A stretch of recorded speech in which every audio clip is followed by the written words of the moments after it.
If I were a person who had to start a podcast, I present you to the Going On Podcast, ladies and gentlemen. We are once again bringing it back to you. Muse, how you doing? We're bringing it back to the old school, because I'm an old fool. Who's so cool. If you want to get by, why would you do this? Why would you bring me to this? Oh, I'm the crowd breaker. Is the Undertaker. These words he getting busy. Woo, there it is. The way he say, woo, there it is. Dude, that's like the sailing away for Cartman for me. Like you start a line and I have to like say, DC, the Brain Supreme, and we gotta keep rolling and rolling. Yeah, because I don't know, it's such a silly song that the fact that they even put like a fuck in there is weird. Amazing, outstanding, commanding, demanding, you people dancing. Woo! Woo! That's the breathtaking. I remember that. Just be like, what happened there? Rips, find a honey dip to dip it in, slam dunk it, stick it, flip it in, why that B-O-O-T-Y-O-Y. Rock the mic, I crave skin. Rips, find a honey to dip it in. Yeah, now I remember that's how it went. Oh. Yeah, it's like, he's like, I'm rocking the mic. Oh, I'm horny. Hold on. Gotta run off stage and get... Oh no! I crave skin. Ladies and gentlemen, we're gonna have to cut this short. I gotta dip it in. Who got hit with something on stage and then just like walked out recently? Who threw their phone up on stage and then dude just destroyed their fucking phone and then canceled the rest of the concert? I don't remember that. I remember Lil Wayne got hit with a water bottle after like standing around for a minute, and then it was just like, whoever hit me, y'all need to beat his ass because I'm leaving now. And it's like, but you were. It's like, on one hand, it's like, yeah, that sucks for someone to throw a bottle, but it's like, but it's not like you were performing before, so what? You know?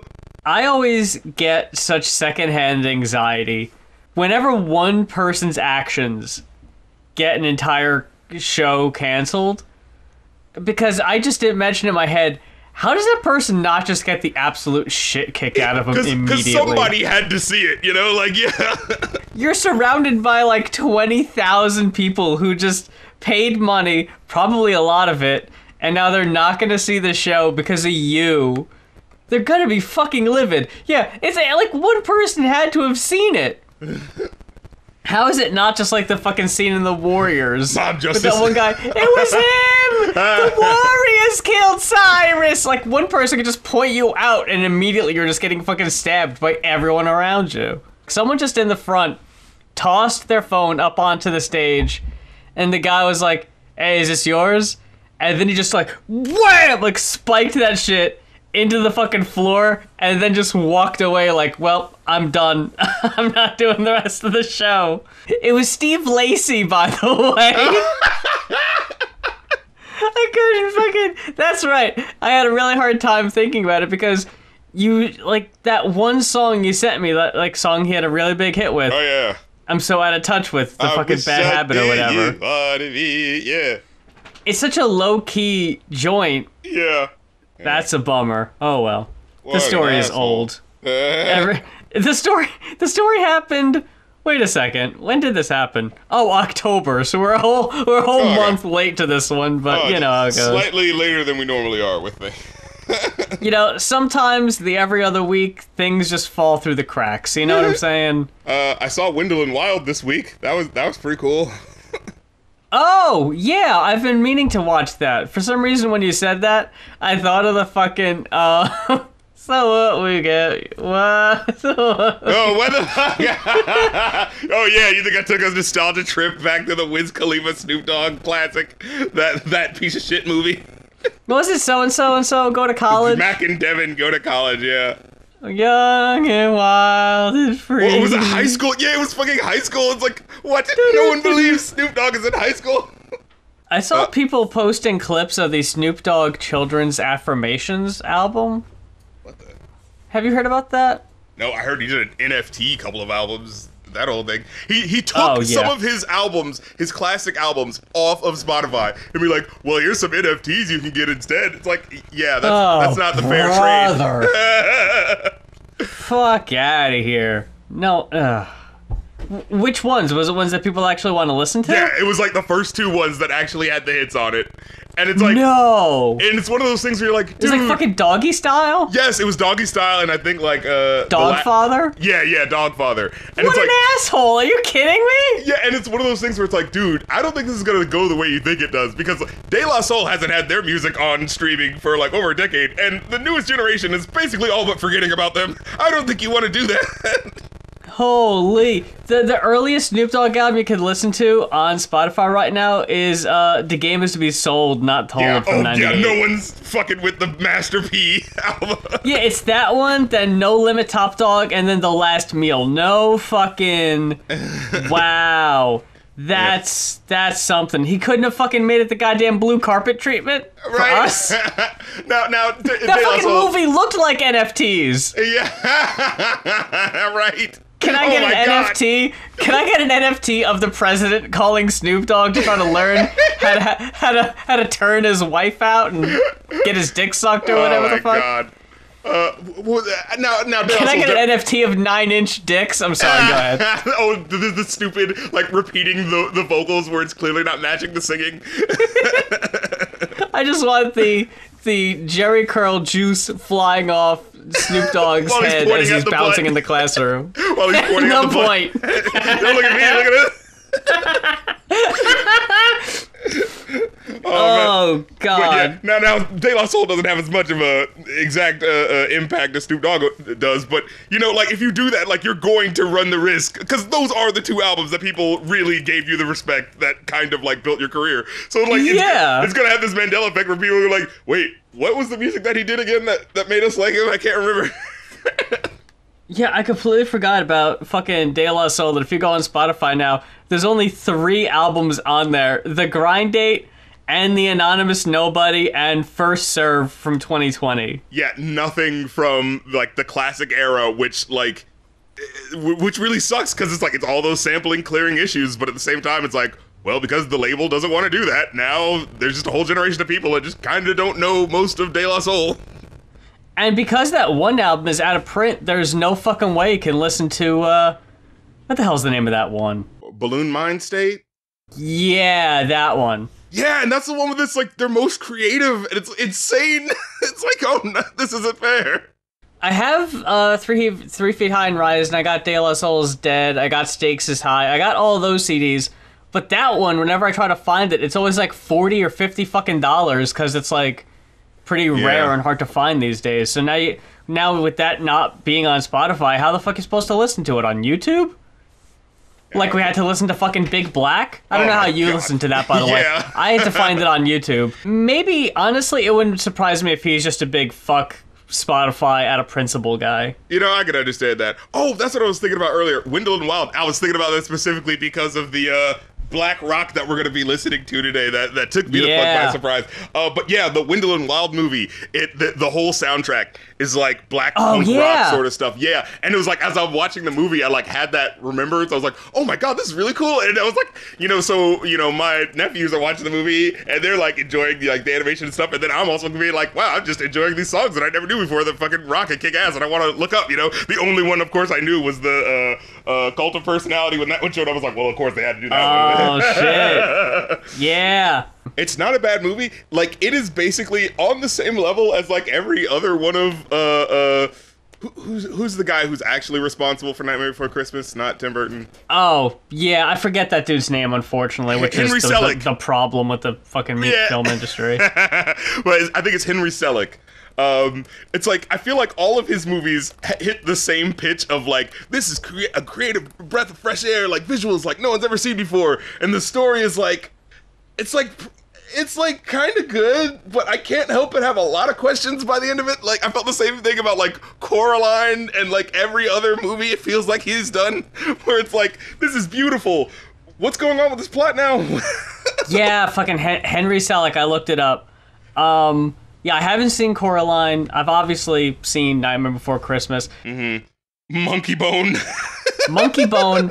Fucking James and the Giant Peach. That's one that, when I was a kid, I watched that movie one time, and I thought it was really fucking weird, and I was just confused. and never thought to go back to it, unfortunately. I think James and the Giant Peach is probably like the worst that he gets in terms of like, this looks really cool. Where are we going? What's happening? Like this weird hangout movie that he's doing, you know? But yeah, I guess so. Yeah. So I guess in the pantheon of from a Coraline, which is still has a very confusing plot line, but is so really good that you know, it doesn't really matter. Going all the way back to Nightmare Before Christmas, which I think is probably like the pièce de résistance of his stuff. Like, it's still not a perfect plot as well, but it's like the most pitch perfect I think he gets in terms of plotting, all the way down to Monkey Bone, which is just straight up trash. Yeah, I hadn't seen Monkey Bone. Not familiar with that one. I would definitely say it's in that Coraline range of like, oh, you know, it doesn't matter if the plot isn't as pitch perfect because you're enjoying, you know, the characters and the visual, you know, flair so much. You know what I mean? We definitely need to get to these reviews. But before we get to these reviews, I want to thank everyone who participated in our Black November sale. It was a great success, as they say. A blowout. Yeah. An absolute blowout. And y'all really helped out a lot. Got some really interesting requests in there that I'm looking forward to us finally being able to get to. But by the time you are hearing this, the sale is most definitely over.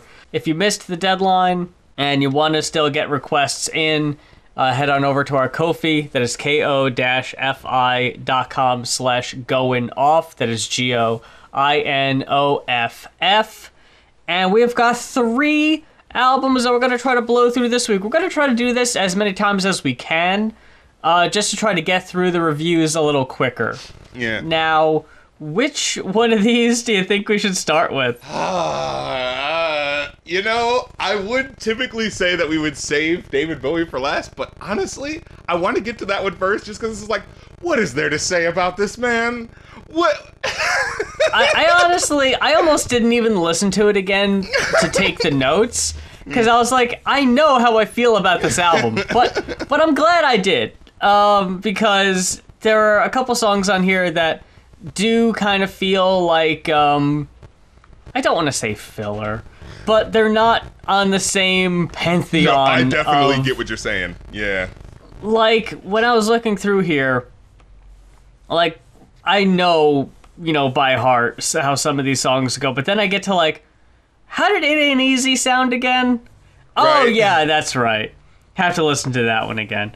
Like, I feel like there are enough absolute all-time classics on here that anything I say that even resembles a criticism is, like, null and void. It does not matter. Because it really is a fairly untouchable album, in my opinion. It's fucking David Bowie, you know? Like, at this point, like, it's David Bowie. Guys, it's fucking David Bowie. But, like, Dr. Goatman has been nice enough to be going in chronological order. Right. And we've seen the development, we've seen what brought us here, the evolution of the sound, and there's still some remnants of the previous albums where it's like a little less focused. He's not all the way in space, but like he's still got a foot on Earth. Yeah, like like he really fucking hits his stride here, and I feel like this is like talking about Pet Sounds. But if y'all have not actually heard this album by some chance, we're talking about the rise and fall of Ziggy Stardust and the Spiders from Mars. I'm listening to this album, and then I think, which track was it specifically where I was like, what year did this come out now? And it was like, it's one of the lyrics were at the end, he's saying, come on now. And I looked, 1972, I was like, oh, come on now. I was like, how in the fuck? Like, the whole time I'm listening to this thinking, oh, this gotta be late 70s at earliest. Come on. How is this man sound this ahead of everybody? Yeah, and the production is so fucking incredible. Like, it all sounds so good. Yeah, starting with 5 years, which is what a fucking opener. Like, just this man's lyrics, the way he dips into, like, the breaking of the fourth wall in such fucking genius ways is just like, oh, get out of here, David Bowie. Like, whenever I think of best album opening tracks, 5 years is always one of the first to come to mind. Like, just the really slow fade in of the drum beat Yeah. before the piano kicks in. It almost feels like a heartbeat. Yeah, it's like, here we go. And this is the one I had mentioned a while ago. The opening track to My Chemical Romance's Black Parade is very similar to how 5 Years sounds, if anyone's familiar with that album and our review of that one. I feel like they were homages all over that thing. This kind of tells a loose story, I guess. Like, it kind of comes and goes. What we're dealing with is this story of a man who wants to be a rock star. I mean, this isn't an amazing story. It's a guy who wants to be a rock star. He becomes a rock star. His ego gets the better of him, and it leads to, like, the breakup of the band. Like, that's really about it. Is he trying to save the world? Is that part of it, too? No. I mean, if anything, that's probably, delusions of grandeur, I'd imagine. Like, okay, now that's feeling like funny. you're doing more than you really are. That's interesting. That makes it so much more like like looking like at himself, sort of. You know what I mean? Like, oh, am I really that important? You know, like. Oh yeah, I mean, it was just only a couple albums ago that Bowie was like obsessed with Nietzsche and like nihilism. So it's like he's trying to get out of that, I guess. So there's just like a little bit of hopefulness on the album, but not too much. But it's not as down in the doldrums as he has been. Lyrics in particular that I love. So first of all, yeah, starting off on this concept of like, oh shit, we only got 5 years before the world ends. That's just happening now. And you're hearing the man on the news and he's crying. And it's one of those things where it's like, his face is wet with so much tears that I knew he wasn't lying. It was like, oh, okay, this shit's happening. That's another subplot of the album, is that, yeah, apparently the world is coming to an end. And that's just kind of a thing that, like, it's like the shadow that is cast over some of the songs on here, but it's not really addressed again. Yeah, directly. That's what I was thinking about. I was just like, because there's a part where it's like, when I was just listening for the first time and being like, oh, Ziggy Stardust, spider from Mars. I was thinking like, oh, is this going to be like, he has to fight the spiders from Mars? It's like, no, it's just the name of the band. It's like, oh, well, that kind of let me down a little bit. And they're not specific in 5 years about what is causing the end of the world. It's just, well, we've got 5 years left of crying. Like, oh, well, okay. And I love how, like, it shows the difference of reaction, right? Like, one person's, almost hits some kids with a car or something like that because they're just, like, going insane. And then the other person, I love this one, is like, in the way he says it, too, where he says, like, I think I saw you in an ice cream parlor drinking milkshakes cold and long, smiling and waving and looking so fine. Don't think you knew you were in the song. Smiling and waving and looking so fine. God, so carefree. Like, you have no idea what's going on. Look at you in an ice cream parlor. And just the idea that it was just like the guy's like waving, like you could see the music video where the guy's like waving at the camera, like, hey guys, it's like, I don't think he knows he's in the song that's supposed to be about like the world ending. Is he? What's going on? It's like he's writing the song and he's seeing the characters like, hey dude. A cop knelt and kissed the feet of a priest, and a queer threw up at the sight of that. At the sight of that. Damn. Just such so much is happening. Intricate picture, yeah. It's like Life on Mars. That one where it's just like so much is going on, but it's like he's painting such a picture of like, it's a Where's Waldo of a song. Like, I feel like these are all the songs that we've mentioned. Life on Mars, 5 Years, Starman. Like, these are songs that could be happening, like, one after the other, just giving you, like, this really intricate picture of, like, the world in space in chaos. You know what I mean? Like, it's so incredible. And none of them feel repetitive. You know what I mean? It doesn't feel like, oh, didn't he kind of already make the song? It just feels like, oh shit, here's another layer of the picture in the musical art exhibit, you know? Now, I will say Soul Love, I thought was a bit of a step down from the track before. But again, it's just because it's like, it was fucking 5 years, you know?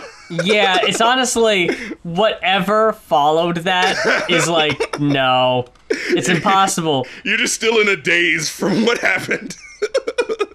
Yeah, there honestly is no matching that one. It's really hard to follow that one. I think Soul Love's a fine song, though. It's not one of my favorites on the album. I never read up on it before that I didn't know that Bowie is doing the sax solos. It's like, holy shit, man. It's really doing everything. I didn't even know he played the fucking sax. Yeah, right. I was just like, you just casually dropped that down. I was just like, wait, he plays sax too? What the fuck? How is he doing this live? Right, yeah. Moon Age Daydream, though, it's like, goddamn, here we go. Now we're back at it. Just the first lyrics, I'm an alligator, I'm a mama papa coming for you. I'm the space invader, I'll be the rock and rollin' bitch for you. And I was like, whoa. Keep your mouth shut, you're squawking like a pink monkey bird, and I'm busting up my brains for the words. Killing it with another sax solo, and there's like squealing strings that go on. I don't want to say like it's hip hop, son. It's hip hop, but like it's so like modern the way he's like speaking in the way where it's like I'm busting up my brain trying to come up with the words. This is like how many people in songs at that point were just doing this fourth wall breaking, and I'm trying to write the song. You know, like I quoted this from Genius. It says Ziggy directly introduces himself in Moon Age Daydream. I'm an alligator, strong and remorseless. I'm mama papa, non-gender specific. The space invader, alien. A rock and rollin' bitch and pink monkey bird are gay slang for a recipient of anal sex. Oh my. Not familiar with 70s British queer sex slang, but thank you, Bowie. Specific. The whole thing about the Ziggy Stardust character, this is where Bowie starts to really fucking get into the eras. Like, I don't know what you call everything before this. I guess it's its own era. I just kind of think it's like David Bowie, the man, you know? Yeah, he's just kind of trying to find his voice, find his footing. But then when we get the Ziggy Stardust character, and I'm just going to say, if you've seen pictures of David Bowie, odds are 9 times out of 10, they're probably pictures of him in his Ziggy Stardust era. Yeah, that's what I remember being like, oh, is that just his look? But then seeing when I finally dipped into more and be like, oh no, he did so much more than this. That's just the most iconic looking. And it's so fast. This is what I mean by like, it's almost hip hop in a way where it's like, he's just describing like himself personified into this character. And it's like, nobody really does this until rap songs, you know? Like... That is true. Yeah, that's what's it's so like, crazy about it. It's like, because, you know, rock songs weren't really going, I'm the guy who leads the band and I play the guitar all crazy. Like, you know what I mean? Like, there aren't too many brag tracks, really, in rock music. And this isn't really, like, bragging as much as just, like, giving you in music form like the illustration of who this person is, you know, like literally lyrics later where he's like, oh yeah, the dude with the light tan who's hung long, you know, like just like, oh shit, like that's almost a rap lyric right there, you know what I mean? Yeah, it really is. Yeah. And it's funny that you bring that up because when I think about it, fucking Ziggy Stardust in that lens now just reminds me of My Band by D12. Oh god, no. Because they're just this is what it paved the way for. They wondered if we should crush his sweet hands. It's just thinking about like, I'm gonna have a talk with him after the show. Hey, yo, Zig! You got something to say, man? Nothing. I was gonna go after you, man. Shut up. I would still put that in a top 10. I'm gonna fight you on that. I really do like that song a lot. We can be different people. It falls to fucking pieces in the last minute with Bizarre, but of course it does. It's like a half. Yeah, that's what I think it is. It's like a half good song because it's clearly a concept like not a lot of people really do of like the hey breaking the fourth wall of the band that's like tired of the shit and willing to speak up about it. But yeah, it like I feel like Eminem kind of like drops the ball, which he usually doesn't do on like. You know what I'm saying, tracks? And I felt like it was like Proof and I think Conniva that had the best parts, right? Like, yeah, so that's maybe like a third of the song, you know what I mean? No, I really liked Eminem's part in it too. And in the context of telling a goofy story, I think his is pretty funny, especially when I drove to do my acapellas. Like, that's just funny. But man, as soon as Bizarre's part comes up, and they do the boy band breakdown, and he does. It's like, oh god, oh no, it's just over. You gotta turn it off as right before Bizarre's part starts, or you're gonna ruin it for yourself. But But that is not the case here, because we go from fucking Moon Age Daydream to Starman. This is an all-time favorite for me, if only for the chorus. Look, the chorus is so above and beyond, man. So I think it was like I got into the first couple of David Bowie albums, and then I got into the Venture Brothers, which like has a whole thing that's right. about how like David Bowie is the supervillain of the world. Yeah, who's a transformer we can turn into anything, you know, a morpher or whatever. And so it's like, you know, first of all, just them giving him the compliment of like, this man is so great. He's a shapeshifter in music, but he's actually also a shapeshifter in real life, you know. You know, it's a starman waiting in the sky, and it's not like scary. He's like, you know, he told us not to blow it because he knows it's all worthwhile. It's like he's actually being hopeful for us, you know, like, so it's like it's hopefulness instead of like the dark bleakness that we usually get from like sci-fi, you know what I mean? They got such a weird dynamic too, because the chorus is so, like, he's just shouting these lyrics like you had done. It was like, there's a star, man. But then the fucking verses just didn't know what time it was. It's so soft-spoken. Yeah. To where it makes the chorus hit that much harder. The dynamic, But I just love the picture this paints. Didn't know what time it was. The lights were low. I leaned back on my radio. Some cat was laying down some rock and roll. A lot of soul, he said. Then the loud sound did seem to fade.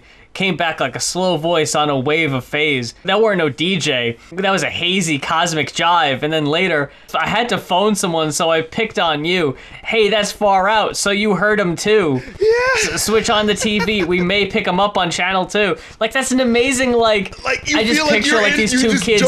Like you just got pulled into the story as a second character. Dude, did you hear it? Yeah, me too. Dude, let's go. Like, oh my god. They're just like, that's what I picture. They're in the middle of the night, and he's not wanting to talk too loudly during the verses because, like, you're wanting to stay quiet. Because it even says, don't tell your papa or he'll lock us up in fright. Right. You can't let the parents know. This is just for us. Like, that's so cool. And I love it on the hook where it's just like, let the children lose it, let the children use it, let the children boogie. And at first let the children boogie. And at first I was trying to figure out like what he was saying. I thought it was like getting cut off, like, let the children let the children use it. And I was like, oh no, is he not getting his message through? Like, what's happening? So, in that regard, I think It Ain't Easy is kind of a step down from Starman. Yeah.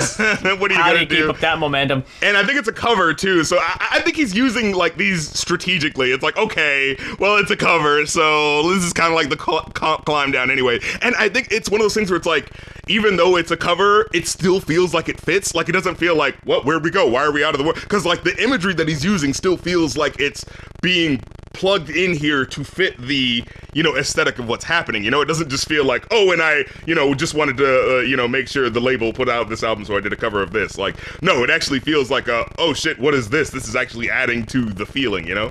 The one cover version on David Bowie's Ziggy Stardust album, It Ain't Easy, was originally written by Ron Davies, who is often assumed to be the role model for Ziggy Stardust character. Bowie himself has said otherwise, so I don't know about that. This is like, speculating. Fans speculating, oh my god. I do really like how powerful and punchy the chorus is, though. Yeah. It ain't easy. It's like, oh shit. Yeah. This album, if nothing else, is a collection of amazing all-time choruses. It ain't easy to get to heaven when you're going down. That's so like, damn, if that ain't true. Like, I even feel on Lady Stardust, where it's not a bad song, but it's another song where I'm really just waiting through the verses to get to that all night long chorus. It's like, damn, like, that's what I know, like, that's this song is gonna pick up and shine. Like, that part, just the all night long, is just the chorus in and of itself, like, you know? Yeah. And yeah, that lyric, man, it was so trippy, just like going through the lyrics and be like, wait, where are we going with this? What's happening? Because I was like, oh, this lady is that. Oh, okay, I was like, oh, okay, David Bowie, I see you. But then it's like at the tail end, so I'm thinking like, yeah, you know what I'm saying? Jenny Quinn, who gives a fuck, da-da-da. And then at the end it's like, now get some pussy now. And I'm like, whoa. Whoa. Like, he just straight up went down to like, straight up masculine. All right, we about to get some bras now. Because he can be whatever the fuck he wants. And oh man, he was all right, and the band was all together. Oh shit, dude, this song is so fucking dope. What's next? Stars After? Oh, okay. This one I thought was cool. It was okay. Like, it felt a bit much like the archetypical, this is what the 70s David Bowie sound would be. You know what I mean? Like, it's a song about being a rock and roll star. Yeah, the glam rock. That's exactly what I'm talking about. Yeah, it's a song about being a rock and roll star. And I felt like there was like a little bit of like trying to pierce the fourth wall, but I feel like with the other songs and how well they did of breaking it, like this one felt just a little conventional in relation. You know what I mean? So it's like if anyone, if Kiss had written this song, this would be their best song. But because it's on a David Bowie album, it's okay. You know? It's so funny that we just went from get some pussy now to now at the end we got this really like sly little just watch me now. Yeah. And it goes right into Hang On To Yourself, which is such a smooth. I love Hang On To Yourself so much. Like that transition from the watch me now. It's like, and here comes the song where I prove it, you know? Like that I'm a rock and roll star. Yeah. And I love how loose the lyrics are. Like they're so like quickly spoken. It's hard to even imitate it, but it's like, well, she's a tongue-twisting storm. She'll come to the show tonight, preying on the light machine. She wants my honey, not my money. She's a funky thigh collector, laying on electric dreams. But it's going, like, almost faster than the music is. Like, the music's trying to catch up to how he's singing it. And it's so cool how the beat is rolling too. Like, doesn't it feel like the music is just like rolling out as these lyrics happen? Like, damn, it's like I can't imitate it. It was just so cool when I was listening to it. It's like, yo, this is just like I feel like I'm like on a fucking track and it's just running, and we're like, okay, we're just going, you know. We can't dance, we don't talk much, we just ball and play, then we move like tigers on Vaseline. Dude, while the bitter comes out, better on a stolen guitar. You're the blessed, we're the spiders from Mars. Yo, when he said that lyric, we just move like tigers on Vaseline, I was like, that's a rap lyric, like you can't... You can't tell me nothing. Like, what? It was so, like, 2 extra layers. Like, we move like tigers on Vaseline. Like, that just that extra level of just, like, oh, move like a tiger. Like, nobody would have thought to add that extra shit.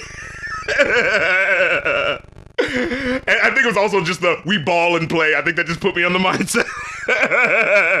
we don't dance, we don't talk much, we just ball and play. And like, that sounds like a fucking Fat Joe lyric. My niggas don't dance, we just pull up our pants. He just pulls up his pants. Do the rock away, you know? He just pulls up his giant pants or whatever he's wearing in this era, because it's always going to be something weird and funky. Yeah, he doesn't dance, he pulls up his weird, brightly colored pants and blasts away on his saxophone solo.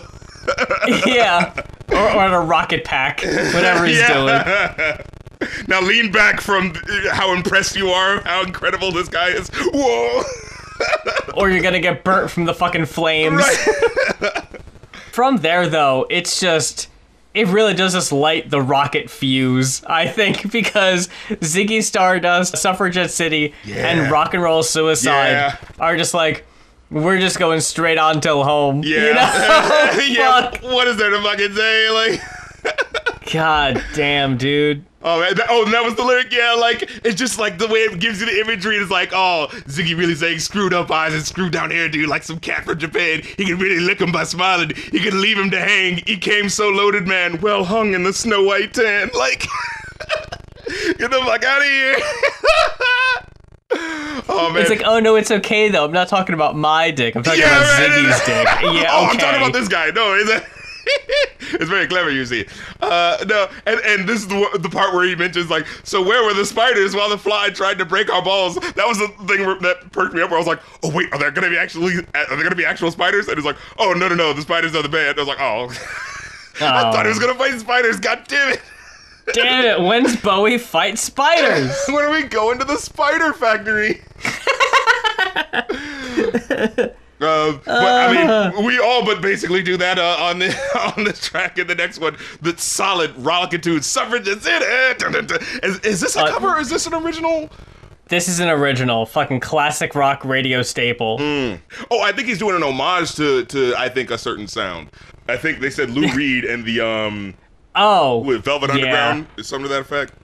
Oh yeah, for sure. Yeah, I could definitely see that. You don't lean on me, man, cause you ain't got time to check it. You know the suffragettes. It's like, I don't 100% know what that means. I'm fucking rocking. The whole beginning, hey man, oh leave me alone. Hey man, oh Henry, get off the phone. I gotta straighten my face. This mellow-thighed chick just put my spine out of place. What? Manchester, England was also known as Suffragette City. Oh, okay. As it played a major role in the suffragette movement. It says Ziggy is trying to threaten his bandmate while being sent back to the northern obscurity. Oh, okay. Oh, so he's like, don't make me send your ass back to where you came from. Don't lean on me, man, because you can't afford the ticket back from Suffragette City. Wow. So he's like, okay. Don't piss me off, because I'm fucking, I'll send you back to the streets. Damn. That was really the Drake lyric right there. Yeah. Don't make me send you back to the streets. Fucking Ziggy sitting down with fucking at the Cheesecake Factory or whatever the fuck he was at. Ziggy Drake over here. Oh my god. Oh. And then Rock and Roll Suicide. Wham bam, thank you, ma'am. Goddamn. Indeed. And then Rock and Roll Suicide, a bit of the cool down from the tracks before. But man, I just love the way he puts, like, he knows exactly. His voice is a fucking tool. He knows exactly when to put just enough rasp into it to get you to feel the emotion. Yeah. And it's so like crazy when it just happens. You're like, oh, you were doing that the whole song, but you knew when to drop that. Like, and then, oh man, at the end, like, again, it feels like he's like pushing through the fourth wall. Just turn on with me and you're not alone. Let's turn on and be not alone. Give me your hands, because you're wonderful. Give me your hands. Oh my god. You're not alone! Like, oh, damn! I'm not alone, David Bowie. And so this is how he cultivated his parasocial relationships with that fan base. Because I mean, and I think it's like, you don't have a choice but to with such like, you know, breaking through the speaker lyrics as these, you know, where it really just feels like, holy shit, I just jumped into the music with him, you know? Yeah, this is a 5. I think only because there's like more than one like bit of a middle joint, 4.5, but it's just semantics. That's just my rating system being an asshole. My rating system did come out to a 4.5 also, but there's no fucking way I'm not giving this a 5. Like, I can't not. I definitely feel that. Where do you want to go from here? Big Black? Let's knock this one out real quick, because I wasn't feeling this one as much. I'm gonna just jump out. I knew it! I fucking knew it. First of all, thank you, Eric Bidwell. Because it has been a minute. I've listened to Big Black's other album, Songs About Fucking, but it's been a while. So I kind of forgot the Big Black sound. The Big Black sound. When this song started, my first thought was, oh, RC's gonna hate this. I don't mean to typecast you like that, but sometimes I just know. There's stuff that I'm not a very big fan of, and I know there's things you're not a very big fan of. And just how fucking distorted. This album didn't give a fuck. It was just like, hey, turn back now. It's all ye who enter here. It don't get any less craggy than this. This album sounds like absolute shit in the best way, in my opinion. See, okay, like, now I will give you this. The first time listening through it, which I did live for my Twitch, twitch.tv/rapcritic. I missed that. When I saw that you were going to stream listening to this, I was like, oh shit, I gotta see that. But yeah, the first time I was just like, oh boy. But I will say, upon the second listen, it was the same thing like with that weird skinny puppy, group where it's just like, the first time you're like, what the fuck is that? You're like going through, a haunted house, and the first time you're like, I don't know what the fuck is happening. But then when you go through the haunted house the second time, you're like, okay, I'm kind of familiar with what's happening. Okay, I can see what's happening over there. I got a clear view. Where the twists and turns are, yeah. But yeah, and that's what I wrote. It's like, man, I can get down with jankily recorded stuff, but the over reverb in the look, as much as I can respect like some of these tracks and what they're doing, I still couldn't shake some of the feeling on some of these tracks where it just feels like they're scraping washboards with the electric guitars, and it's just like, oh my god, like, do you just not want me to hear this? Like, they're just like, go away, only for the people who came to this first. And you know what's so funny? Like, when you get to the end, where you hear that one fan who's like, louder, louder, and it's like, you can so tell, like, that's the energy, you know, it's like, motherfuckers just want to hear some loud shit. Eat me. That was me. I time traveled back to the early 90s and I screamed louder on the cut. That's exactly what I was fucking feeling. I was just like, holy shit, this guitar sound is insane. It is such a uniquely, weird, because like as you're listening, at first it just sounds like, like they're just scraping it up against a friggin' washboard. But after a while, especially when you hear like a bit of quiet moments and you hear him playing, like picking at it, and it still has that like harsh sound to it, but it's like, so it's like that level of like, oh, he's doing a very specific thing. He's like pushing this on purpose, like in a specific way. This isn't just, and you know, there are a lot of like other 80s, like, you know, punk and rock bands where it just sounds like you can clearly tell these guys didn't play that much music. Not this band, but I'm talking about like another band where it's just like, oh, wait, are these guys, like, is this the sort of like, oh, this is the aesthetic of the time, or do these guys really only just know two chords, and they're just fucking around, you know? But with this, it was like, I was, like, once the haze was able to be pulled back, I was able to appreciate it a little more than I did the first time. But I'm willing to admit, I was totally, this is what I wrote down, I'm willing to admit, I'm totally Huey Lewis in Back to the Future, just going like, man, it's too darn loud. It's just too darn loud. It's just so discordant at certain points. And I'm just like, I think it was like track 1 was the absolute worst. Like even the second time going through, I was just like, I don't know how to get through this, man. I don't know how to get through and enjoy this.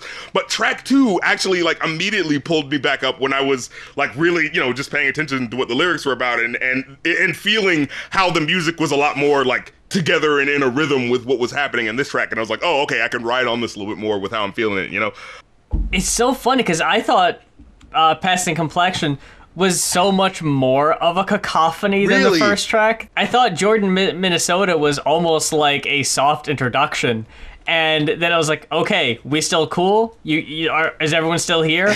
Okay, now we can really start turning it up. With Jordan, Minnesota, it wasn't so much the music, it was more or less the actual song itself, and we'll get to that in a second. My only observation about the instrumental was that the drums sound like you're pounding on tinfoil. Yeah, it is so, like, there's two sides of the 80s drums, right? There's the really nice, well-produced, you know, big box drums that sound like they're big and hollow and empty. And then there's, like, this stuff, which is, like, the, you know, guys like, you could say maybe, like, Devo or Who's Your Boys Talking Heads, where they're, like, actually working within the, like, you know, thing to try to give you a really, like, impactful sound that really, like, hits you when you feel it, you know? Like, yeah, this is a very unique sound. Lyric-wise, I wanted to get to it because this was an extremely disturbing track. I'm just gonna let everyone know that the song is fucked. So, Jordan, Minnesota, I didn't look at the lyrics. Oh no, what is that one about? Stay with me, my 5-year-old. Stay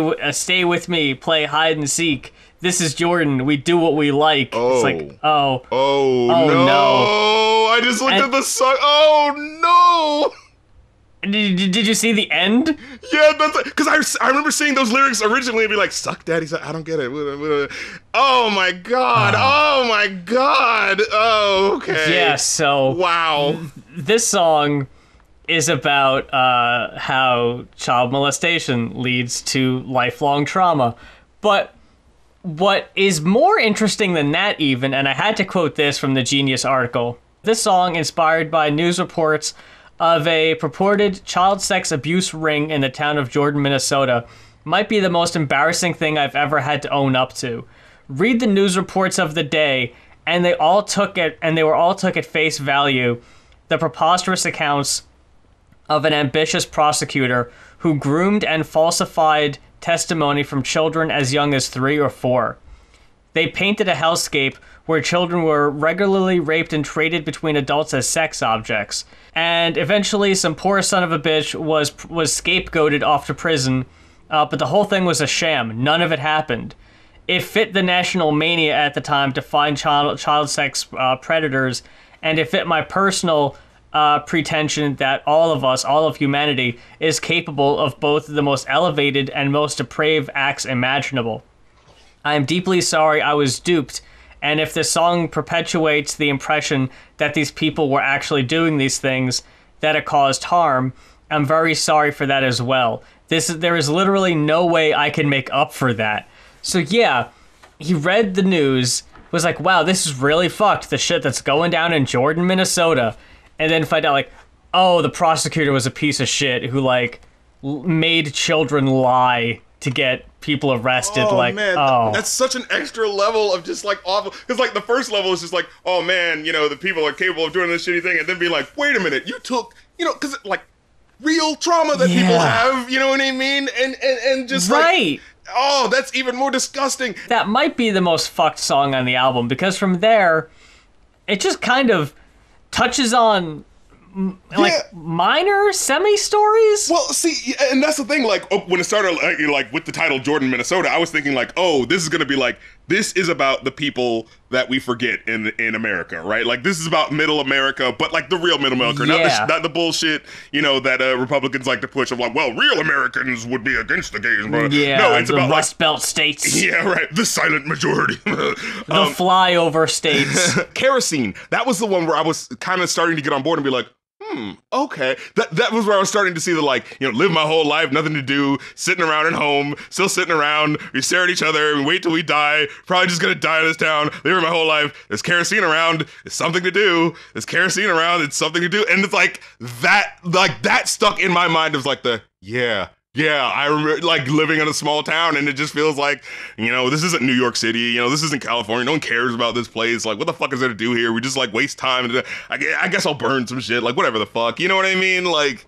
Yeah, according to Genius, it's, what is there to do? Have sex and set yourself on fire. Like, oh, okay. Passing Complexion is talking about a light-skinned black guy in a community just being like, well, I have a passing complexion.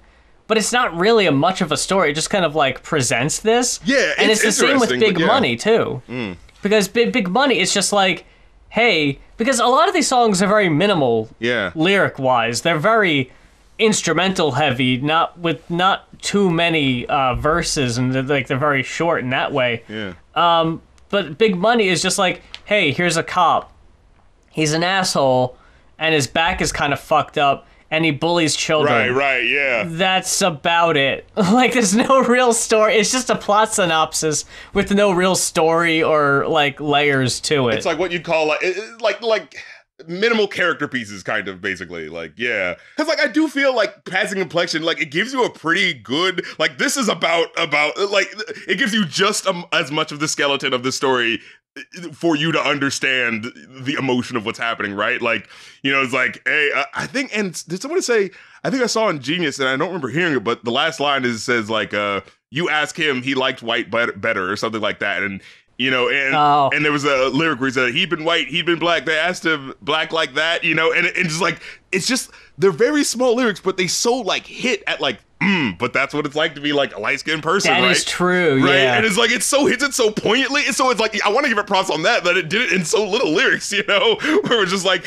and like, in a way where, like, you could miss it, like, the idea of, oh, it's him just saying, yeah, I like being treated white better, and you could see that as, like, oh, is that self-hating? It was like, but you could also see that as, like, but with living as a black person, I'm just trying to fucking survive, of course I would like being treated like I'm white better, you know what I mean? It's like, such like a, oh, damn, like, digs in it in such a way that hits it so strong, like, and then just having the hook be, he had what they call passing complexion, you know, like, it just gives you, oh, okay, you know? Yeah. But yeah, Kerosene, I thought Kerosene, if that would have been earlier on the album, I think maybe I would have been in the mindset a little easier, you know what I mean? Like, I think it repeated a bit too much for me. Yeah, like, yeah, definitely. It was one of those that just kind of went on for a little too long. Yeah. But just about every song on here, I know it's probably weird to say, but I thought they were really catchy. Like, even the ones that are, like, distorted all to hell, they have, like, really, like, catchy beats. Fists of Love was a really cool kind of headbanger cut. That was the one that I honestly liked the least, just because it was just so simple that I just had nothing to hang on to, you know? I did have the lowest rating for that one because it's when it started to feel a little samey. Like it didn't really offer too much of anything new. Yeah, I liked the intro where it just came in with the... But yeah, it felt like it didn't pick up after that, yeah. But I think from there, it's like... I also liked Bad Houses. I skipped that one. I didn't think that one was too bad. I thought it was a nice, like... Again, when I was able to, like, kind of put myself in the mindset of, oh, okay, this is about, like... real, like, middle America, really feeling like, you know, nothing's gonna change, this is just your life. And so it's like, oh yeah, my past sickens me. I tell myself I won't go, even as I'm driving there. I hate myself for my weakness. My past sickens me, but I'm still gonna go, though. Like, that's so that feeling of just like, yeah, but what else is there, you know? So at least it's familiar. Like, it so puts you in that reality of, you know what I'm saying, not living in the big city, you know? It kind of had the, like, creepy kind of vocal delivery, too. It was just kind of more, like, spoken than sung. It was just kind of like, yeah, I'm going here. The quote from Genius, we do things, bad things, and go places, bad places, even when the thrill is seldom worth the degradation. Maybe we need the degradation. Maybe we associate it with the thrill. And after a while, they become inseparable. Then the thrill becomes secondary. Like, goddamn, man. Like... this shit's deep as hell, man. Yeah, like, and that's the thing where I'm like, as I listen to the lyrics and really get into it, it's like, I get how the terseness of this music is so trying to, like, emulate that hopelessness, right? Emulate that feeling of, like, you know, self-hate, you know, just the pain, the anger, the listlessness, you know, all of these emotions are really, like stinking drunk, again, was the one where I was just like, yeah, the feeling of getting drunk just to do it, you know, like...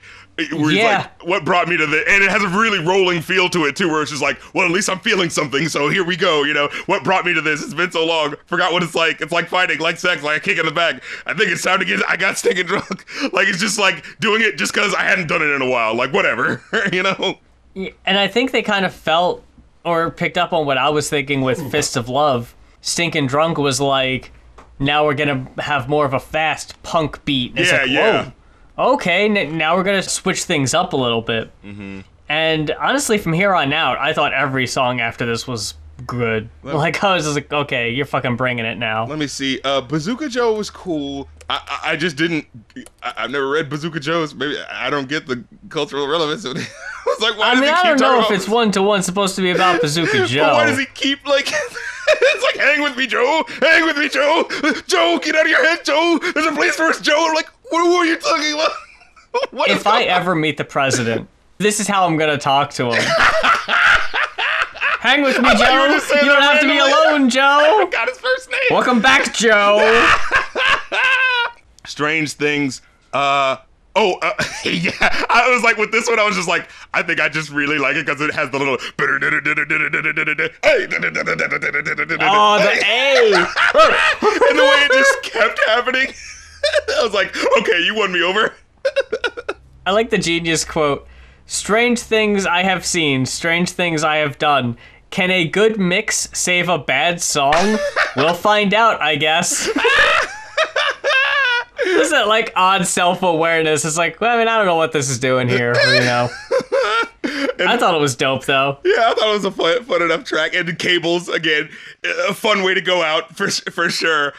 Especially, like, when you're just, like, listening, again, it's like, it's like, it's a, you know, fuck work song without explicitly being a fuck work song, because it's just kind of, like, putting you in that, like... putting you in that role of the person, like, I'm doing this job, that really doesn't matter, and it doesn't really, like, no one really gives a shit, but I can do it, so I'm gonna do it. Like, I don't really give a shit about this company, but I'm gonna do it. You know, it's like, so I guess they know I'm not no company man, but I can pull on a rope, I can kill a cow as well as any other can, you know, whatever. I wrote down, especially with that quote, where they really capture the possibly insane grumblings of, like, everyday people. Yeah. And it reminds me a lot of, like, Primus, where they have these, like... Ooh, yes! Somebody needs to request some Primus, oh my god! Yeah, if someone can request a Primus album, that would be dope. As a matter of fact, I'd like any I excuse. I think when we get to our 10 number, I think your boy might have one up his sleeve. Oh, shit. Yeah, boy. We got to beat him to the punch. My music production teacher introduced me to a lot of music early on when I was a kid, some Gorillaz and some Primus, and so I definitely got a piece that I would be more than happy to bring onto the podcast. I didn't know who Primus was until South Park, and they did the theme song, and it was like, at the end of it was like, theme song by Primus. I was like, huh, that's interesting. And my dad happened to have a copy of Pork Soda on CD back in the day. And as a kid, at that point, to go from, hey, I'm just listening to fucking Les Claypool sing the corny theme song to South Park. Right. To then go to listen to My Name is Mud. It's just like, well, I'll never be the same again. Right. And it's so, like, listening to them is so just like, man, these motherfuckers are beyond whatever the fuck people were doing at the time. They're just so fucking weird and out there. That fucking bass riff, oh, man. That goes through my head almost all the time now. Yeah, it's so muddy, yet so clear. Like, I don't know how he does that. And you can tell he's hitting every precise fucking note, but it's just going so fast. It's like maybe your ear isn't fast enough to catch it. You know what I mean? Like, it's just like, right. Whoa. It said, I'm gonna run around the world. You want to see me do it again? Yeah. You want to see me do it again? Yeah, fucking shout out to Primus for sure. It was one album that they showed it to me, but it was like the fucking like, oh, okay, these aren't just the guys that just do the theme song. This is a respectable fucking rock band. You better fucking tip your hat. You know? Some weird shit, dude. Yeah. Oh, actually, you know what? Correction. It wasn't South Park. It was Bill and Ted's Bogus Journey. If anyone's seen this movie, the subplot, because there's two plots. One plot is that Bill and Ted get killed by evil robot versions of themselves who then replace them in everyday society and torment. This franchise. What is happening? Yo, I wish I didn't tell you what Bogus Journey was about, because Excellent Adventure is just this fun little buddy film of, oh man, we're like two like dorky high school kids and we really want to be in a rock band, but oh, we got to go to school. And meanwhile, we got this like final grade paper we got to do, and if I fail, my dad's going to send me to military academy, and then we'll never be a band. We can't let that happen. Oh, what happened? George Carlin visited us in a phone booth time machine saying that our music is going to bring together world peace and world harmony, so we have to pass this exam? Well, okay, how are we going to do that? George Carlin has an idea. Get in this time machine, go to different points in history, kidnap historical figures, bring them back to modern day, and have them take part of your like big school presentation. So Abe Lincoln can be on stage talking about the fucking Gettysburg Address. Then they can have Sigmund Freud talk about psychology, and Joan of Arc and Genghis Khan are up on stage. And then, yeah, we finally passed. Now we can be a band. Wait, was that harder than studying? What? Yes, for them, yeah. So, what's the second movie about? An evil dictator in the future kidnaps George Carlin and decides, I'm going to rewrite history. And how I'm going to do that is I'm going to send robot clones of Bill and Ted back to the late 80s, have them kill Bill and Ted, take over their lives, torment their parents, torment their girlfriends, and then it's like, well, shit, what are Bill and Ted gonna do? They're dead, right? Well, they gotta beat death to escape hell. Okay, they're back on Earth now. What are we gonna do? They had to escape. What is this, Dante's Inferno? They beat death to escape hell, and then they're back on Earth. But the subplot to that is that there's a battle of the bands. And downtown Julie Brown from MTV is a judge at the Battle of the Bands concert. So if Bill and Ted get back in time and win, that is going to help them become the band in the future that they need to be. But in order to do that, they have to get back. They have to defeat the robots, and they have to have a better show. Again, that villain's plan. I feel like there had to be an easier way to do that too. Yeah, probably. But that's not as fun. The only reason I tell you that is because another band in the Battle of the Bands is Primus, and they do Tommy the Cat, and they fucking kill it. And I'm sitting there thinking, there's no fucking way Primus should not have won that Battle of the Bands. They were the absolute fucking shoo-ins. What the hell? The universe should have been destroyed. This doesn't make sense. And then the fucking movie ends with goddamn Kiss's God Gave Rock and Roll to You, and it sucks ass, but the movie's good. Fucking 70s band coming in to proclaim what is this, an early 90s movie at this point? What the fuck is this? If y'all, and you specifically, this is your homework. If y'all haven't seen the Bill and Ted movies, I would say watch the third one, but that's kind of just if you really, really love the first two. But it's not required viewing. But the first two are in a league of their own. I would have never in a million years guessed that was going to be the plot of these films. Here's something else you would never guess. I gave this a 4.5. Of course, Huey McCader for the week. I gave it a 3 out of 5. Say it ain't so, Joe. Then we gotta get to, ladies and gentlemen, Black Rock is in the building. Onyx, and I ain't talking about the rap group.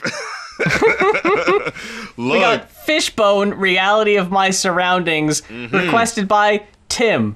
Thanks, Tim. So, RSC, I'm just going to throw it over to you first of all, because you seem super hyped. What were your feelings about this album? First of all, I was just so happy when I found out. I was like, hey, Black Rock group in the 90s. Oh, yeah, cool, let's go. I was like, yeah. And, it's one of those things you can tell, by how they write and, how they kind of, talk at certain points. Especially when I first saw the album cover, and it's, the dude, sitting there in, a 90s house, with the bit larger than life hat, like a Busta Rhymes, music video. It was this is gonna be a rap album, right? Okay. That's what I was thinking when I first, I was like, this is gonna be a Del the fucking Homo sapien, type of guy, That's what I thought when I first started the track. And then when it just fucking blew my top back with what was happening, I was like, yo, wait a fucking minute. I've listened to Fishbone in the past, but I couldn't tell you the last time I've listened to Reality of My Surroundings, so I forgot that this album was the big shift from their ska stuff early on. You mean to tell me they also did ska? What? Why hasn't anyone told me about this? Oh, man. Okay. Yeah. I'm gonna smack all my fans in the face. What the fuck's wrong with you? I haven't brought it up by now. A Black Rock group that did ska? Are you mad? I knew Fishbone as more of a ska group, so when this hit, I was just like, oh, shit. Okay. It's just so insane to hear this. This is 91, right? So they're already doing this is basically proto-Korn type of shit, right? Where it's just we're having so much fun and going so crazy and going so unconventional with this shit. Fuck what you think rock and roll is. This is the new shit. You know what I mean? Yeah. Holy shit. But in a way where they still do, in a way where you can hear certain songs If I Were where it has the sort of speed metal James Brown is the only way I can think of. Yeah. Because it's so fucking insane and cool and yet so them. And it's whoa, what the fuck? So yeah, going into it, I was definitely having a good time. Fight the Youth. Now the first track, I was trying to figure out exactly what that one was about. Because I was like, wait, yeah, are we fighting the youth? Is this one of those from the perspective of the bad adults, or is it are the kids actually being misled? Is that what's happening? Because I can go with either, but you gotta make it clear. You know what I mean? Yeah, I wasn't the biggest fan of the chorus, but the instrumental kicked so much ass. Absolutely, yeah. And since I wasn't really expecting them by this point because it was so established that, this is funk metal, when the horns came back in, anyway, I was like, oh shit, and you got the horns? This is gonna go way too fucking hard. And spoiler alert, it did. I think it is going for what I think it's going for. Because he said, like, every time I see the hatred that engulfs these children, it makes me wonder if the quest for peace will one day subside. I'm not afraid to wage the hopeless battles I must fight, for I could never lose. I know my cause shines in the light.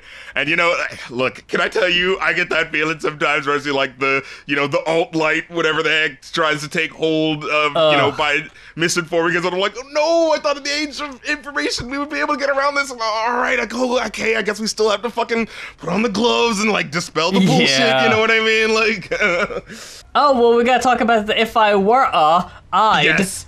in the intermissions. Saga. Yeah, which, I think the first two are really good, and the second two kind of lose me on what's happening. Yeah, I think they're a bit redundant, too. Yeah. I think by the time I heard the fourth one, I was honestly thinking, did they do this already? Like, are they just, like, is this the culmination of the other four? Like, but... Oh, I remember you just conflicted, It's the yeah, exactly. Yeah, this is just all of them together. It's their motif. Yeah. Because at first, when I was just listening to it, I was like, did they just do the same song again? But like, by the time I got to the fourth, I was like, wait, I'm hearing little changes, but not enough where I was like really getting it, you know? And these are like recorded live too, so it's like a shift in. It's weird, like especially to have one after the first song. It's like, oh, I guess we're already taking a weird little break. Okay. Well, I was like, because the whole time I was like, is this a live album? Because some of them don't sound like it, you know? And then it just goes, if I believed everything I saw on television, I'd think like Brady Bunch, eat Wendy's for lunch, drop a death on Subaru, and never question much, get a 9 to 5, never have a life, marry at 22 years, then divorce my wife. It's like, whoa, there'd be a cop, and I will be stopped by what your robot just doing on your hair. It's like, whoa. And then it just ends. It's so like that Kendrick Lamar. It's like, yeah. It's so that Kendrick and then you're just sitting there. And then so many millions just blows my fucking mind immediately. Like, oh shit, here we fucking go. Man, so many millions can't be wrong. We got fucking bongos and blaring trumpets going on. Like, come on, man. This shit's absurd. And the fucking ending line here, I just need to quote this. What does he say? Yeah, what does he say? It's a pile of shit in the White House, and I'm gonna step on in when I'm visiting so I could drag it all across the flag. Like, jeez, fuck yeah. Oh my goodness. And then, whoa, the fucking skit, the ass whipping skit. What's ass whipping? Like, oh my god. Because at first I was like, what the hell's going on? Because it's just like hearing like someone getting whipped and hearing like him doing what up to this point has been like his signature voice, you know, the signature screaming, because it doesn't sound like someone screaming in pain. It sounds like his specific type of wail, you know? Yeah, I wasn't sure what was going on. I was just like, okay. My brain was going like, oh wait, let me get my black art thinking camera. Maybe he's like. This is like the metaphorical representation of like this is where rock came from when we were getting whipped. You know what I'm saying? This is the primal screams that has developed into the genre that the white folks can't help but love. You know, like that's what I was thinking. And then it like because again I just wasn't really sure where they're going with it. I thought it was just like okay, I guess I just get wilding out. And then it goes into Housework, and it's like yo, the fucking layers here, man. Can I tell? This is so black music right now. Like the way the song actually is talking about how like, oh yeah, like I do this job and I do all this shit, and then I go home and my mom makes me do housework and she makes me do more stuff that I have to do and and then at the end you kind of hear the whip kind of coming back and like kind of laying out that thing of like, oh wow, the trauma, the black like post-traumatic slave syndrome trauma that he's basically calling to, and how like black parents treat their kids, and but also having to deal with like fragmented families, like hey, the dad's not there and mom has to work all overly hours, and all this shit. And so like, you, the kid, has to deal with the brunt of it. It's just like, whoa, the way it just like popped my brain back. Oh man. And it's fucking ska. Yep. I was like, Skizza is back, my dude. They had to give us at least one. Goddamn, Housework. Pick it up. This song is so fucking juicy. It's dripping. It's got this like jangly xylophone sound going through too. It keeps going, like it keeps giving. Whenever you think like, okay, this is as good as it's gonna get, it keeps layering on shit. Yeah. It's like, I can't take anymore.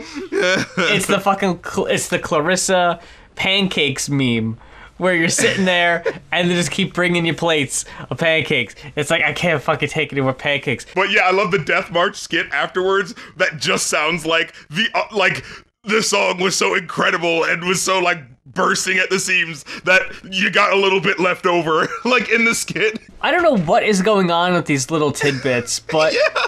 all I know is they do not prepare you for how badass the next track is going to be. Because Behavior Control Technician is so fucking fire. It's like, I did not expect that listening to Death March. Like, this is what it's gearing you up for. Yeah. Now, I will say it did feel like it, like, kind of just faded out. Like, did it not feel like the song was, like, a bit halfway finished? I think it's like after how incredible the last one was, I think that's just, again, relativity, once again, you know what I'm saying? Then you get the If I Were a Part 2. Oh, yes. Which is still pretty crazy. If I were a dead colonel in the Marine Corps, I'd buy a bunch of drugs, tell a bunch of lies, trade the hostages for missiles flying in the skies. Like, whoa, whoa, people become wars, defect the corporate wars. I was like, wow. It's like, you're speaking too much truth. Oh my God, they're gonna MLK you. They're gonna MLK you. If they can actually make out what you're saying here, you're in trouble. Right. Because he said it specifically to Vietnam, Nicaragua. Oh my God, help us, Lord. Woo, man, I'm telling you. And then pressure, the speed thrasher. Look, the pressure. When you eat too much pork, you get high blood pressure. It's funny, the notes I have are first quoting the beginning of just, oh no! And then my very next note is, oh fuck yeah, this rules. It almost sounded like Frank Zappa almost. Yeah, man, yeah, for real. This was the first song, and I know we've been doing funk metal this whole time, but they were really sneaky about some fucking bass in the background, the bass guitar going, and it was like, yo, you need to turn that up in the mix, because that sounds too good. You're hiding it. That dude is noodling all over the goddamn place, like, yeah. The next two tracks, Junkie's Prayer and Pray to the Junkie Maker. I had a weird experience with both of these songs, especially happening back to back, because there's, first of all, the kind of issue of it, like, repeating the same similar theme, basically. You know? So you're just like, wait, didn't you already do this? You know? So I was like really at an odds where I was like, now which one of these do I actually like more? Because I was like, I feel like the first one is kind of cool with how it's like, it's such a split from what's happening before, where it's like, it feels kind of like spoken word, kind of low key. Like, and you hear at first there's like the doingy Australian instruments that you kind of hear. And it starts with that little like laughing sample that kind of goes on for a little bit too long. It's so creepy. Yeah. But it was just like, it really just feels like you're painting a picture, because it's like you're hearing one person talking, and then it feels like there's another person, and it feels like they're saying the same thing, but they're saying it kind of differently, or maybe they're saying it at a different time and putting different emphasis on it, so your brain is just going in these two different places where it's like, whoa, what the fuck is happening right now?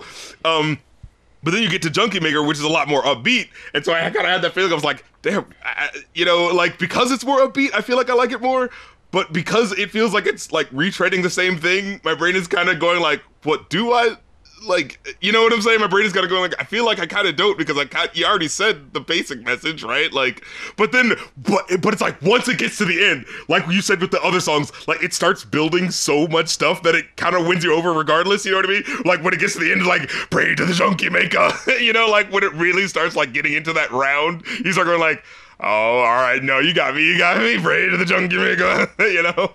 Yeah, I wasn't expecting it to be like a 1-2 punch like it was, but yeah, I dug them both. I just wrote down for Junkie's Prayer that I'm going insane, because it was almost like Kendrick with the spoken word. Right, yeah. But yeah, I thought those were both fucking, ooh. Especially like it's the tail end that really like brought me back in, where he goes like tripping on the bum bus stage, pray to the junkie maker, mental masturbate, pray to the junkie maker, like astronauts go to the car, pray to the junkie maker, killing up the brothers in the sin, pray to the junkie maker, twitching down 6 feet, pray to the junkie maker, cracking under mud, my done, pray to the junkie maker, Mr. Lucifer, him chuckle, pray to the junkie maker, mankind under his buckle. It's just so like it hits you, you're like, holy fuck. Oh man, and then Everyday Sunshine is just such a flip, like sounding like this religious, upbeat church Baptist music, but in the coolest way. Yeah, this was some real feel-good shit. Yeah, and it's like, how do they do this? Like, I thought we were just gonna be dark all day, but you actually made me happy for a little bit. Hold on. Oh man, how I wish every day was sunshine. Now, I don't know how I feel about... This is another one where it was like, the first half, I was like, what's happening? But then it kind of won me over. Like, again, it's like the thing where it's like, they just keep going. We're like, all right, you know, I like a nasty man. But at first, like, even the second, like, the first time, like, actually, both times it was the exact same experience of like, but yeah, at first I'm like, what the fuck? It's a heterosexual celebration. We're gonna celebrate heterosexuality. And I'm like, is he being ironic? I don't understand what's happening. Yeah, I wasn't sure what the point of that was. It was weird. I don't know. And then the opening sample where it's like, I personally saw the pimp who checked in here last night and he was nasty. And it's from a porn film or something like that. Oh my God, a porn movie called Let Me Tell You About Black Chicks. What is happening? Yeah, sure, you know. It's a classic from 85. I wouldn't have been able to tell if it wasn't for Genius, but there's a sample that plays throughout one of the verses where it just goes, me gay? No way. What the fuck?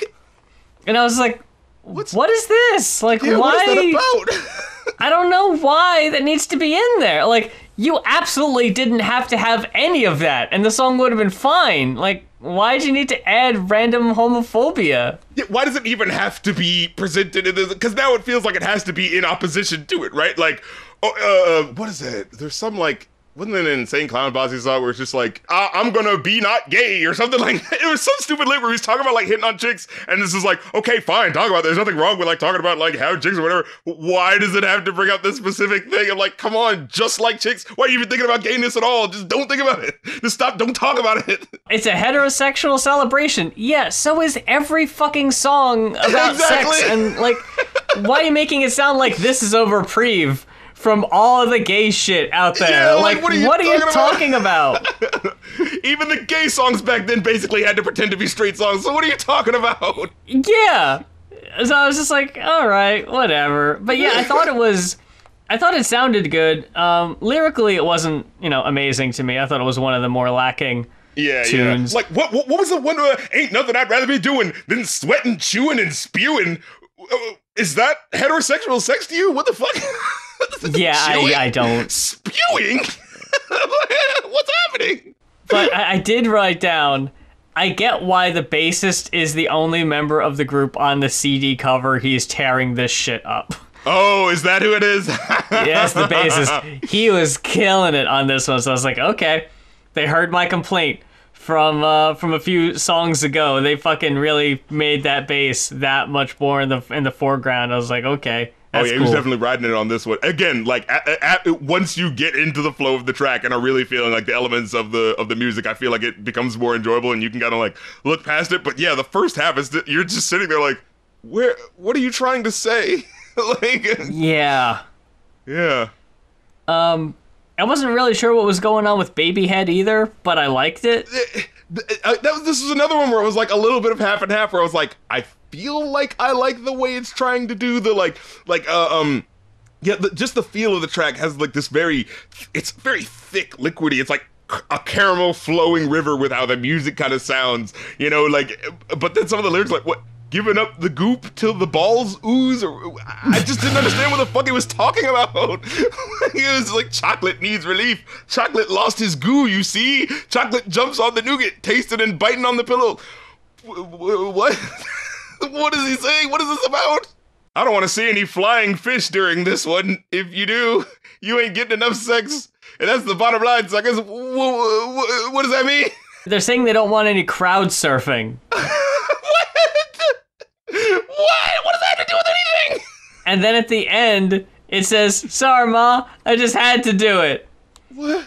And it's the guy talking, like, I guess he had crowd surfed. And he was like, hey, sorry I crowd surfed. I couldn't help myself. Oh, I thought he was going like, I just had to make this sexy sex song because I was just so horny. But like, see, that's what was throwing me off. It was like, I I think I knew what they were going for, like, hey, we're trying to do fun and sexy sort of like thing, but it's just so goofy that I just couldn't really get into the fun, sexy vibe of it. You know, like, I feel like you can do fun, sexy. It is possible, but this just felt, it just tipped too much into the goofy era for me to really feel what was happening. You know what I mean?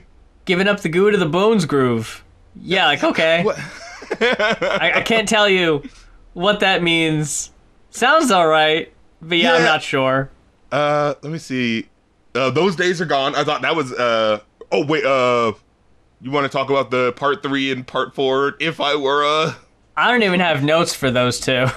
Yeah, there, let me go to it real quick, because, again, he's like, okay, if I were a society, and I'm like, oh, okay, we're getting even bigger. Like, okay, he'd take it all apart, look at history, majority of society, and just say right for me, this minority that they label me, well, you can kiss my black ass because you ain't giving me peace of mind and will, so I want to kill politicians and police, hey, let's make a deal. And it was like, wait, I thought you were saying if you were society, but are you just the black man now? Like, it just didn't feel like, you know, like, it just didn't fully connect what was happening, yeah. Because, like, society isn't a minority that's getting labeled and we can kiss society's black ass, you know what I mean? Like, so I'm like trying to figure out where are you going here? Yeah. If I had a choice, what would you do, Walter? I'd buy myself a gun, dress up like a nun, kill the KKK and consider it some fun, get them out together, overthrow the show, majority, minority, all the same as one, no more politicians, no more crooked cops, unity against them, and they'll just have a loss, and fuck the meter maids, fuck them, that's just the way I feel, man. Feels like he got a little myopic there, like, you know, it's like he got a ticket earlier that day. Like, I don't know, man, it's just, you know, it's annoying, but she's just doing her job, man. Don't get mad at, you know, Bunny Hops, whatever the heck her name was from Zootopia. You know, get mad at the system, you know what I mean? Exactly. Oh, man. But yeah, and then, now, Those Days Are Gone, I thought was a dope, like, little psychedelic, freaky little track. I thought that was fun. And then Sunless Sunday, the way it fucking brought it to a ringing end. Like, this song is what felt like, oh, right, it's 1991. We should actually tell you what the sound of rock is going to be. Here you go, you know? Yeah, this was face-meltingly hard. Man. Like, absolutely did not pull any punches. They were just like, we're going out 100% on this, pulling out all of the stops. There's songs that are when you like them, and then they get even better than you think they're gonna be. And it's like, and then the songs that you don't like as much, they still get a little bit better than you think they're gonna be, you know? Like, yeah. So with this one, like Sunless Sunday, I'm just enjoying this shit out of this, just like letting my mind just enjoy the morsels that it's being presented to me. And then just the way it ends with the French horn brilliance at the tail end, and I'm like, whoa, the cup doth runneth over, goddamn. Wait, play that back. Woo. Oof. So overall, I gave it a 4 out of 5. I think that's respectable. I also came out with a 4 on this one. What we tried to do when we picked 3 albums is we try to come out with a total of 2 hours. So this one was an hour. The other 2 were about half hours. So I was like, okay, I think that'll work out. Yeah. When I was looking through them, though, I was like, this is 3 very different sounds of rock music. Like, yeah, this hits so all these different types of different points on the spectrum that I just, not to pat myself in the back, but I was like, this episode is gonna fucking go. Like, this is gonna be a one for the books. Yeah, and it's like you got the incredible innovator back in the 70s trying to tell you motherfuckers how awesome music can be. You know what I mean? You got the motherfuckers in the 80s being like, yo, we don't give a fuck what you want to do. We're about to do it like this, and this is how it's gonna hit. We're gonna go harder than ever. Like, was there an album like, you know, like music before? What it was 86 when that one came out, right? So like that is pretty cutting edge. You know, like fuck what rock is supposed to sound like, we're doing this now. You know what I mean? Yeah. And then we jumped to goddamn Fishbone. And it's like, oh, right, yeah, this is black people's music first. Let's fucking show them how we do it, boys. Like, goddamn. Y'all do really request the wildest shit, so thank you again. We could not obviously do a show like this without y'all and y'all's requests, so thank you so much for that. Yeah, I'm looking forward to getting through more of these. With all that said, that does bring an end to this week's episode of Going Off, and I really, really, really want to thank you for spending your time with us today, this morning, this afternoon, whenever you happen to be listening to this. Let us know when you're listening to this. I'm curious. Is this nighttime listening? Night moves? Is Going Off the type of thing when as soon as it's posted, you're like, well, drop everything. I'm listening to it right the fuck now. Because then, yeah, it does tend to be kind of later in the day. Or is it like, oh, I'm saving this for Monday. Like, I'm listening to this Monday morning. Yeah. That shit always makes me feel good to know that, like, the podcast is, like, part of someone's life. That always feels really good. Yeah, people are actively, like, you know, where it's just like, when there's one level of, like, we are making a thing and it's out there and someone's listening to it. But when it's, like, actually like, hey, this is actually how I interact with this, you know, means a little something to me, you know, with how I interact with it. Like, that's always kind of like, oh my God, we're affecting people's lives.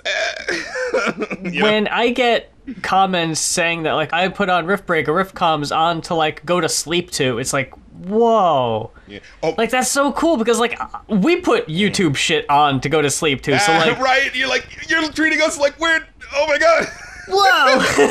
Like, that's so cool to think about. I love that. We're professional content makers out here. Oh my God, can I tell you, like, as long as we're, like, just having good vibes right now, like, I just love when someone will, like, leave a comment or something like that and just be like, hey man, you're a person who got me into hip-hop and got me to respect it as more than just, like, you know, whatever the mainstream was telling me it was. You're the one who got me to see that there is, like, levels and hierarchies to this stuff, and I actually really love hip-hop now. And it's just like, oh my God, I got you to do that. Like, you were originally going like, oh, hip-hop, isn't that all just chains and da-da-da-da-da, and then it's going like, oh, well, there's so much more. Like, yo, I'm so glad that I can do that, you know? Just as a reminder for y'all, the Ko-fi website is where you go to request the albums, ko-fi.com/goinoff. That's GOINOFF. If you're listening to us on Spotify, please give us a 5-star rating. And if you're listening to us on YouTube, make sure you subscribe to both of our pages. And following us on Twitter and all the social shit we got going on. Yeah, let's get all this stuff that they're gonna fast forward through or skip out of the way. Patreon.com/rapcritic if you want to support your boy over there. We got that Patreon Discord where you can join, chat with me and fellow fans. We actually have a fucking blast over there. A whole bunch of different topics that motherfuckers just be going off over and having a good ass time. We share memes and shit. You know, that's basically where I get a lot of my memes these days. My meme fill.